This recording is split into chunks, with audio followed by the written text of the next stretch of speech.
Blizzard announced this morning that they're going to be doing a showcase on the 29th. It's doing a roadmap of retail WoW, classic WoW, and kind of what their plans are. It's going to include WoW stuff, but it's going to be a lot of the Blizzard IPs. Wait, let's just check out this video. They put this out on Twitter this morning, or on X or Twitter, or whatever you want to call it.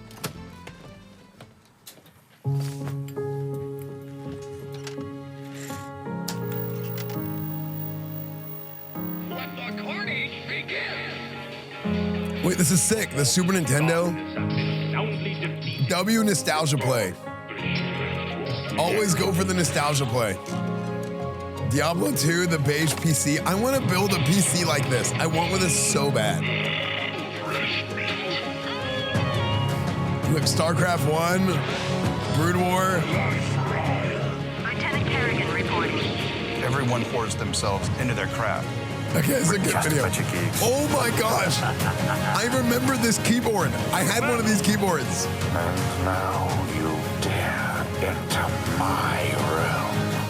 What up, BlizzCon?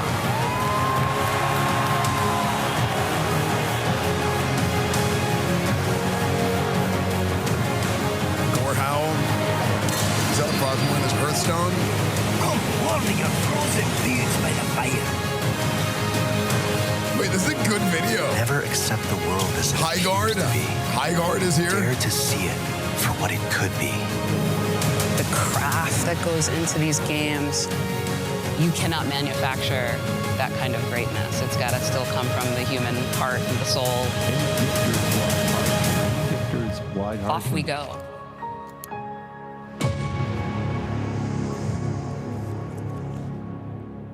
Wait, that was a good video. That was super loud, but it was a good video. Over the next few weeks, each world will showcase what comes next. If these games mean something to you, we'd love to see you there. So this is WoW. Oh, this is all of them. Okay, so WoW, January 29th will be the WoW showcase. And they're gonna do Overwatch, they're gonna do Hearthstone, they're gonna do Diablo. Okay, so what they're gonna do is they're going to, I guess, spread it out amongst a few different showcases, but they're going to be giving us a roadmap for kind of what they see for the future of Classic and what they see for the future of retail WoW, modern WoW. Now, I'm a little bit like, tune in for also Dark Portal housing item, whatever that is, updates from Holly and Ian. I don't think we'll get big classic news. I think more than anything, it's gonna be like some breadcrumbs, because I don't really foresee them putting out anything really, really big, but more so kind of stirring up the conversation prior to BlizzCon. Because BlizzCon's gonna be happening September of this year. I'm actually planning a big event around BlizzCon. I haven't officially announced it yet because there's a lot of details being worked out. But if you're going to BlizzCon, or if you're not going to BlizzCon, you're gonna watch at home. I'm like, my stream is like the BlizzCon stream. I always go to IRL stream everything, and yeah, so you guys are gonna love that. But if you're gonna be there too, there's gonna be something going on there. So I think more than anything, we'll expect to see something at BlizzCon. For me, what happened with WoW, my version of WoW, like what WoW is for me, is vanilla, is Burning Crusade. Whenever I originally played WoW, I kind of drifted away whenever Wrath of the Lich King came out, because for me, Wrath of the Lich King, a lot of my friends had quit, my class got completely reworked, and it wasn't as fun for me. I didn't enjoy it as much. I thought the lore and like the world of Northrend and everything was really cool in Wrath from that regard, but a lot of the systems, just the game changed a lot, and it didn't really feel like it was like my game anymore. Especially whenever you pair that with the fact that a bunch of the people that I had been playing with no longer were playing, it really kind of came out to be this thing which made me no longer want to play. And that's in the original timeline. I'm talking about 2004, 2005, 2006, 2007, and then 2008. Now, fast forward all these years. Now, what did I do in that meantime? I went to college. I played sports, I went to college, worked, I had a real job. I was like pretty much disconnected from WoW for a while. The only thing I really did was I watched like Athene videos. That was it. And I knew a little bit about some other WoW stuff going on, but like I would always read patch notes, kind of hoping for like a reason to come back. And I dabbled, right? I came back for a little bit in Cataclysm, didn't stick. Came back for a little bit in Warlords, didn't stick. And I thought I was done. During that time, I played other games. I played, really it was League. I always pretty much played like live service games. That's what I did. I didn't play a lot of single player games. So let's fast forward a little bit, right? I'm kind of prefacing a lot of this stuff with kind of what's happened in the last few years after Classic announced, right? I came back, private servers, end up getting banned. I become the Classic WoW guy, which was super cool, right? We had the podcast. We were like front lines leading the charge for Classic WoW, bringing back legacy servers. We got it. It was super cool. I ended up going from like being on Blizzard's shit list to being one of the good guys, which is cool, especially whenever it's like, I'm very critical. Like I operate the way that I do and it's never really changed. I've just always kind of been the way that I am. So it's cool that like they had one perception of me and they were like, oh, he's actually not a bad guy after they banned me. And then now it's like I have a really good relationship. What happened in the last few years? History kind of repeated itself. Excited for Classic, played Vanilla. Excited for Classic, played Burning Crusade. Wrath of Lich King came out. I played Wrath a little bit longer, but the same exact thing happened for me, you know? And I've always been very supportive of Classic WoW, but like there's certain things that like, it's just not my game. It just didn't feel like my game. And I'm talking really specifically about Classic here, where I didn't really like Wrath that much. I think that there were things that they did wrong with the release of Classic. Now we gave them a lot of feedback and they listened to some of the things that we said and they didn't listen to some of the things they said. And there's things that I think we were right about and things that we were wrong about, right? Just like everybody always is. Like I've talked about like the boost, for example. Like halfway through Burning Crusade Classic, I was like, oh my gosh, I think I was wrong about the boost. Because I looked around and I'm like, so many of the people playing right now are people that would never have played Burning Crusade if it wasn't for the boost. Now I'm looking at it again, I'm like, there are so many people playing. Now the boost has a lot of implications, but there's so many people playing Burning Crusade, it is insane. Like when you go to the battlegrounds, like level 58, 59 battlegrounds, there's like hundreds of battlegrounds open. You go to level 60 battlegrounds, there's hundreds of battlegrounds open. It is crazy. There's so many people playing. I thought a TTS was going off. I fucking hate this stream. Fuck you, Esfand, and the horse you rode in on. Also, happy 66 months, here's some money. Oh yeah, and again, fuck you. Thank you, Asian guy with the dog. Thank you for the 66 months. Let's fast forward to now. 2021 was, I think, the last time we really had Burning Crusade. I think it was 2022 was the end of Burning Crusade. Now that we're getting Burning Crusade back, I'm like full swing again. I want to talk a little bit about like Season of Mastery. I didn't really have a lot of faith in. I didn't like some of the ways that we're approaching Season of Mastery. And I've talked about it before. I think we still haven't gotten the best version of like classic vanilla WoW that Blizzard could give us. And I'm not talking about Classic Plus. Like I have like two tracks in my mind of like a Classic Plus and then like a proper vanilla. And I might even make videos about it. I've actually thought about going back to like my old style of videos and I've done it a little bit. But talking about these things, like kind of like how I used to do my videos from like 2018, 2019, that era of time. There's like two tracks in my mind now. I don't know how much people really would care about it, but it's something that like I'm very like, I care a lot about game design, especially when it comes to like WoW, what makes something classic and what makes something not classic. I have a lot of direct communication with people at Blizzard and I can give them that feedback, but I think sometimes making a video and talking about something, it's very impactful because you guys can leave comments and then there's like a community sentiment around it that people can really see it. Because a lot of times what I do is I'll talk to people and then I like relay the message and I'm like, I don't think this message is getting across. To kind of recalibrate, Burning Crusade is back. I love Burning Crusade. This is the most fun that I've ever had. The most fun that I have ever had, gameplay wise, playing WoW, was in Burning Crusade Classic, the 2021 version. I looked at what they've done with Burning Crusade coming out, and there's things that I'm a little bit like disappointed by. Now, I don't know if they've 100% made a final decision on pre-nerf, post-nerf, whatever for the raids, but like the PvP changes that they're making are really good. Like them lowering the cutoff to get the weapons from 18 to 1700. I think it was 1850 and now it's 1700. That's good. Why? I don't care if other people get weapons. They're gonna get weapons that are just as good from PvE anyway. The weapons don't matter to me, but it makes it very accessible and it adds people to the player pool. So it mentally breaks that barrier up so it'll get more people involved in arenas. It gets more people involved in PvP, and I think that's really good for the game. That's just an example, right? Not having teams, making it to where you can queue with people. There's a lot of good that they're doing, I think, with the PvP changes in Burning Crusade Anniversary. That's kind of what's brought me back. I'm coming back to Burning Crusade, and this year, I've talked about it a little bit. You can expect this year of my stream being very similar to 2021. GTA, you guys remember GTA RP? That's really whenever the first pop-off of GTA RP happened for me with Cletus Cornwood. You know, we're gonna be doing GTA RP this year. We've done a little bit with Chase RP, but No Pixel 5 is coming out later. So we're gonna be doing No Pixel 5. I might even dabble in Prodigy a little bit at some point, who knows? You're gonna have a lot of sports. The World Cup is happening. I really want to try and do something around the World Cup. IRL stuff, travel stuff. I mean, all the IRL stuff that we see. I mean, again, very similar to 2021 vibes. And kind of the core of that too, part of that core is Burning Crusade. So Burning Crusade coming back is a big part of that too. And, you know, we've been restarting the guild. What I decided to do with Crusade is we're just doing mass invites. We're inviting everybody in.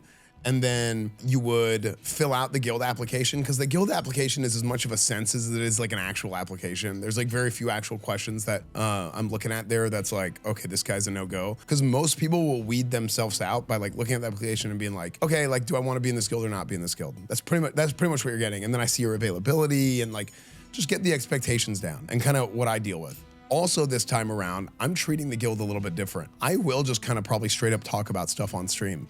Whereas before I used to do like, okay, officer meeting, you know, maybe I would mute my mic, or like we do loot council, mute the mic. And that's gonna take some work from my end, because I have to get out of my like guild leader mentality and like kind of more, hey, okay, look, people know what they're getting at this point and they should just not be bad. Don't like, and I mean, by bad, I'm not talking about skill, but I mean, don't be bad guildies.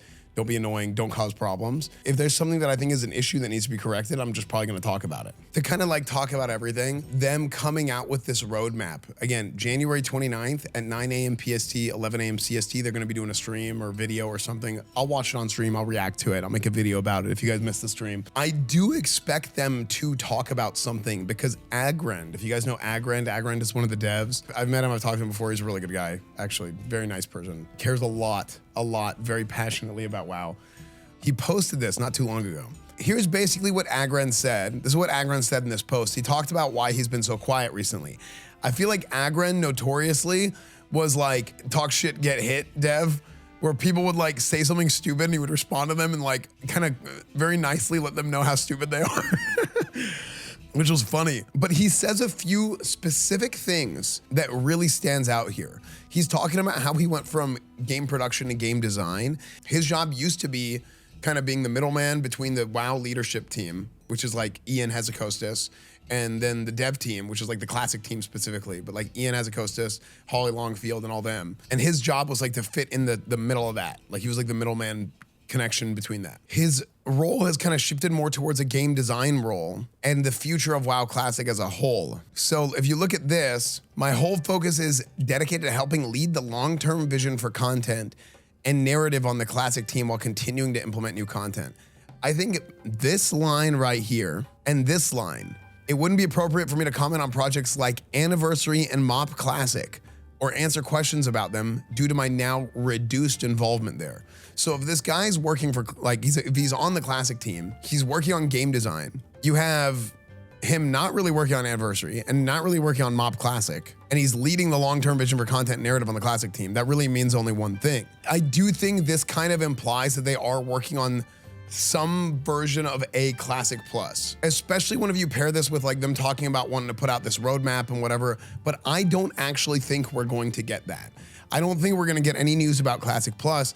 I think these are all just breadcrumbs and little inferences that we can make as fans of the game, as viewers and players of the game, that, hey, we might be getting something cool here, but I really hope it's cool. I do think they're going to kind of give us the roadmap of, hey, where they see kind of the patches lying in Burning Crusade. I think Burning Crusade, they're probably gonna look at 1 year plus. I don't think it's going to be a very long Burning Crusade, unfortunately, because I love Burning Crusade. But I think they're going to give us an idea for Classic stuff, kind of these timelines. And then with BlizzCon being in September, they probably will. I can't imagine them, if a Classic Plus were to be happening, I can't imagine them not announcing it. I think at this point, if they don't announce like something good for the future of Classic at BlizzCon, not for the state of Azeroth, but if they don't announce something good for the future of Classic at BlizzCon, I think that a lot of people are gonna be pretty heavily disappointed by it.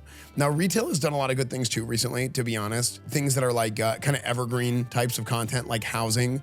You know, like I think the housing system in retail is actually unbelievable. It's unreal. There's just a lot to talk about right now, and there's a lot to be seen. And like I mentioned earlier, I have kind of like two tracks of thought, where one is I really want Blizzard to make like the perfect version of Classic Vanilla in some ways. And then I really want Blizzard to also make Classic Plus and make it the right way. And I think to make Classic Plus the right way, it's a very delicate. It is so unbelievably delicate, and you can't really change the game that much. You have to be very calculated and very measured in what you're changing and what you're adding and what you're kind of tweaking here and there.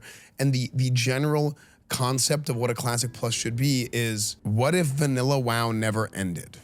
You hit level 60, what if vanilla WoW never ended? Now, that's the concept. from a design perspective, like from the idea of design, I think the starting point in that design should be the Burning Crusade pre-patch at level 60. I think that should be the starting point when it comes to design. So you go to the Burning Crusade pre-patch, and then from there you tweak some things up, you tweak some things down, and really adjust the game from there. I think some things that they do that's really good is like having like plus damage on the healing gear, stuff like that. Like there's a lot to talk about. I might make a series of videos talking about this stuff throughout the course of this year. Reread the tweet carefully. Hold on.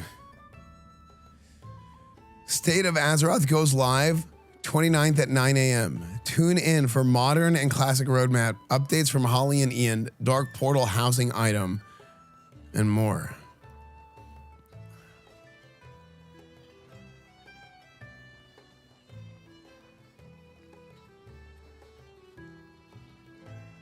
Plus.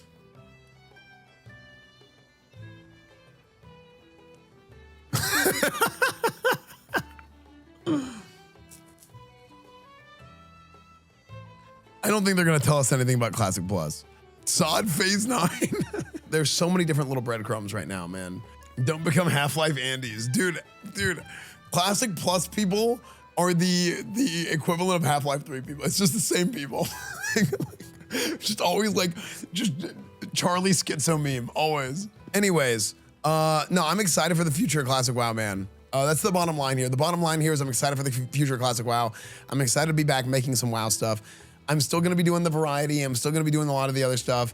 I would expect this year to be very, like I said, 2021 coded. If you've been watching my stream for a long time, which was an amazing year, actually. It was an incredible year. 2021, 22 was like amazing. We did a lot of GTA, we did a lot of sports, we did a lot of all that other stuff. But man, we love Burning Crusade. We love Burning Crusade. So we have Burning Crusade back. I'm really hoping a lot of good things for the future of Classic and the future of Classic Plus, and want to get back into it and get involved real heavily. Kind of like I'm down to wave the flag again. You know, like I'm down to kind of help get the message across for what at least I think, and what I think the community really would want for a Classic Plus. And I do think it's very, very delicate. It's a very delicate design process, coming up with what a Classic Plus should be. It's gonna be a good time. Thank you guys for watching. It's been an incredible time. I've been streaming almost 9 years now, and it all came from me being a WoW private server streamer, playing a Ret Paladin, inheriting a guild, and here we are. So thank you guys so much for watching. YouTube, Instagram, Discord, Reddit, Twitch, Twitter, everything is EsfandTV. 9 years in April, actually. 9 years in April, which is crazy. So thank you guys for watching. Follow everything. Follow my Twitter. Join the Twitter community. Join my Discord. Come be a part of the best classic community on the internet. See you guys next time. Classic games. All classic games.